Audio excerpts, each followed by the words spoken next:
नमस्कार मित्रांनो, welcome back to channel.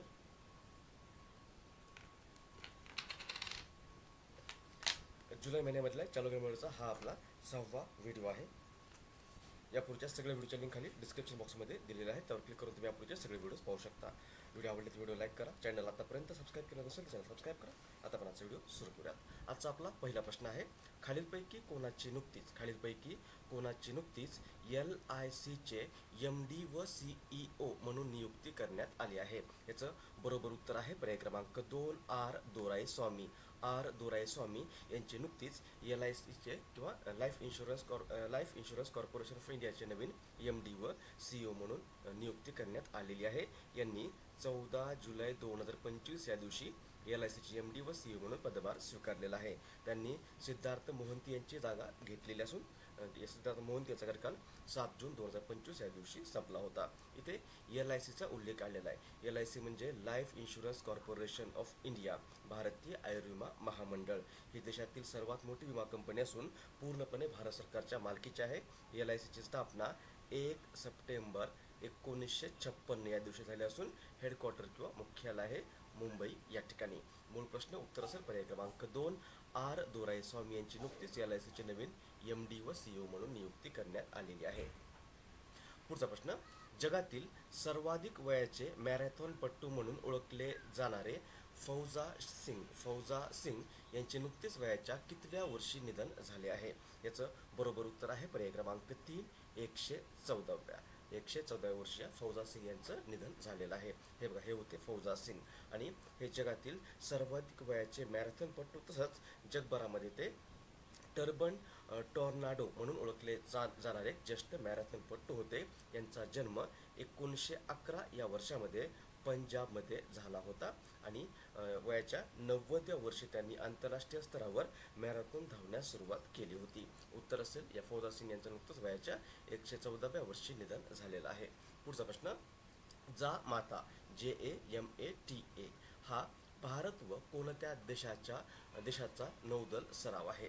याचं बरोबर उत्तर आहे पर्याय क्रमांक 3 जपान.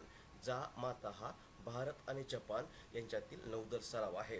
हा सराव दोन्ही देशाच्या नौदल दलांमध्ये सहकार्य वाढवण्यासाठी आणि भारत जपान सागरी संबंध मजबूत करण्याच्या उद्देशाने आयोजित केला जातो. या सरावात दोन्ही देशातील नौदलाचे जहाजं, विमानं आणि सैनिक भाग घेतात आणि 2025 या वर्षामध्ये हा सराव किंवा जामाता हा सराव भारत आणि जपान यांच्या दरम्यान 7 जुलै ते 12 जुलै 2025 या कालावधीमध्ये चेन्नई किनाऱ्यावर संपन्न झालेला आहे. त्यामुळे पर्याय क्रमांक 3 जपान हे याचं बरोबर उत्तर असेल.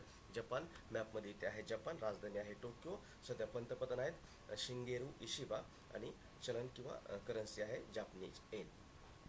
पुढचा प्रश्न, खालीलपैकी कोणत्या देशाने नुकतेच ड्रोर-1 या उपग्रहाचे यशस्वी प्रक्षेपण केले आहे. याचं बरोबर उत्तर आहे पर्याय क्रमांक 3 इस्रायल या देशानं किंवा इस्रायल एरोस्पेस इंडस्ट्रीजने नुकतंच केप कॅनावेरल या ठिकाणाहून SpaceX फाल्कन 9 रॉकेटद्वारे इस्रायलचा राष्ट्रीय संप्रेषण उपग्रह ड्रोर-1 या उपग्रहाचं यशस्वीपणे प्रक्षेपण केलेलं आहे. हा पृथ्वीपासून सुमारे 36,000 किलोमीटरवर फिरत असलेला हा ड्रोर-1 हे उपग्रह जे आहे ते वर्षानुवर्ष इस्रायलच्या दळणवळण पायाभूत सुविधांना आधार देणार आहे.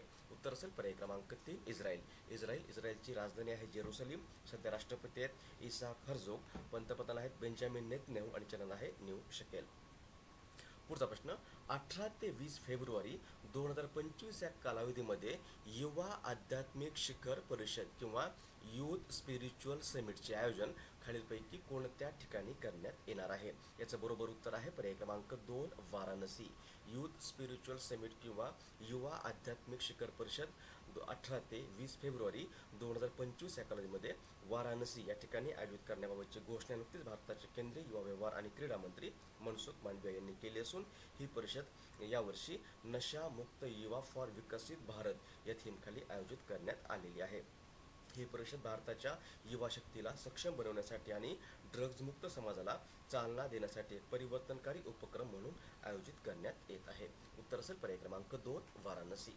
पुढचा प्रश्न, खालीलपैकी कोणता देश पारंपरिक ज्ञान डिजिटल लायब्ररी सुरू करणारा जगातील पहिला देश बनला आहे? याचं बरोबर उत्तर आहे पर्याय क्रमांक 1 भारत.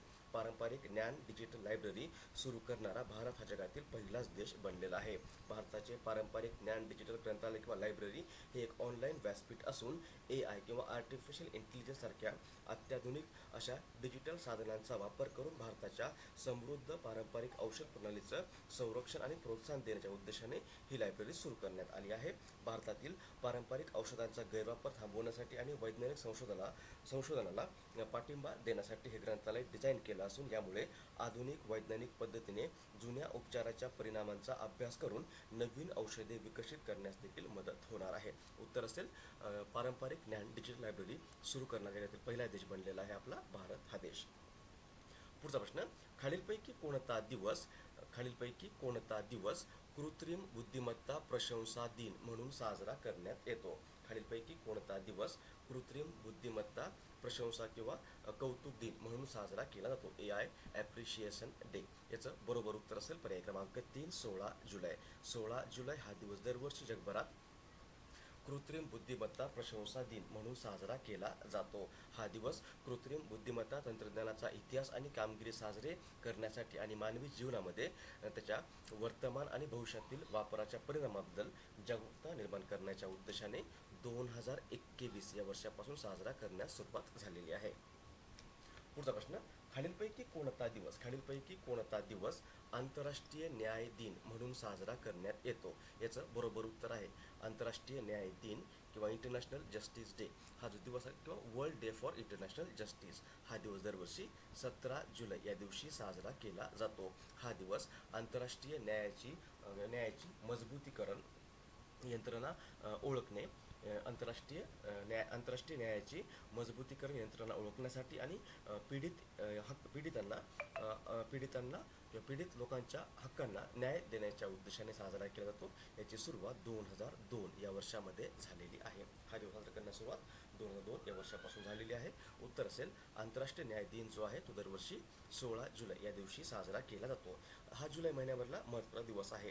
जुलै महिन्यामध्ये आपण इतरही काही महत्त्वाचे दिवस साजरे केलेले, त्यामध्ये 1 जुलैला आपण राष्ट्रीय डॉक्टर्स डे म्हणून साजरा केलेला आहे किंवा राष्ट्रीय डॉक्टर डे 1 जुलैला असतो.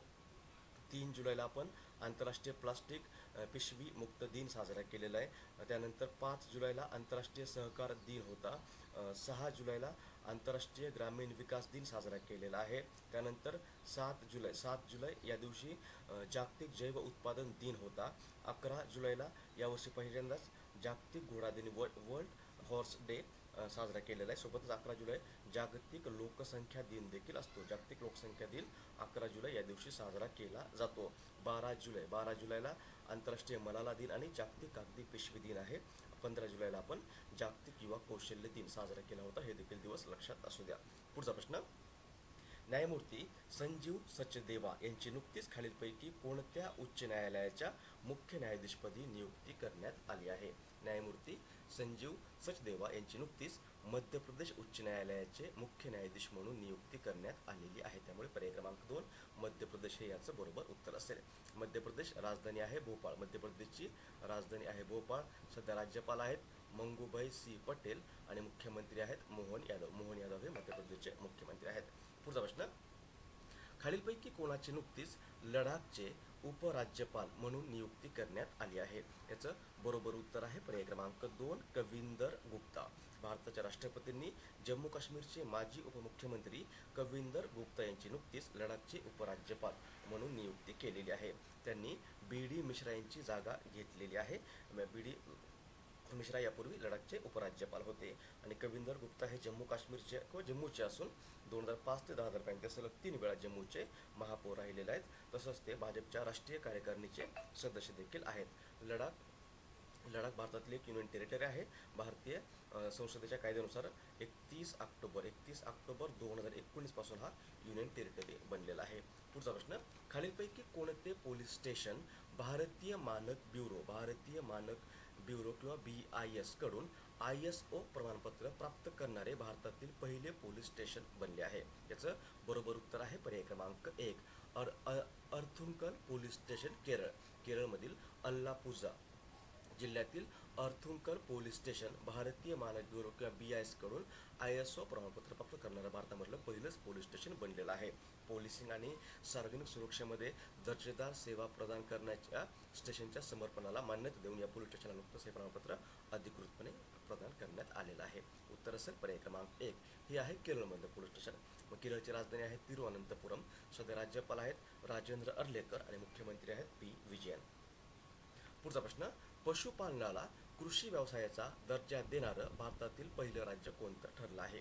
उत्तर आहे पर्याय क्रमांक 1 महाराष्ट्र. आपल्या महाराष्ट्र राज्य सरकारने नुकतंच राज्यामध्ये पशुपालन व्यवसायाला कृषी व्यवसायाचा दर्जा देण्याची घोषणा केलेली आहे. आणि असा किंवा पशुपालनाला कृषी व्यवसायाचा दर्जा देणारं महाराष्ट्र हे भारतामधलं पहिलंच राज्य बनलेलं आहे. या निर्णयामुळे राज्यातील पशुपालन व्यवसायाला कृषी व्यवसायाप्रमाणे सर्व सवलतींचा लाभ मिळू शकणार आहे. उत्तर असेल पर्याय क्रमांक 3 महाराष्ट्र. महाराष्ट्र राजधानी आहे मुंबई. सध्या राज्यपाल आहेत CP राधाकृष्ण आणि मुख्यमंत्री आहेत देवेंद्र फडणवीस. पुढचा प्रश्न किंवा आजचा व्हिडिओमधला तुमच्यासाठीचा प्रश्न, ज्याचं उत्तर तुम्हाला आज खाली कमेंट बॉक्समध्ये द्यायचं आहे. Just a minute.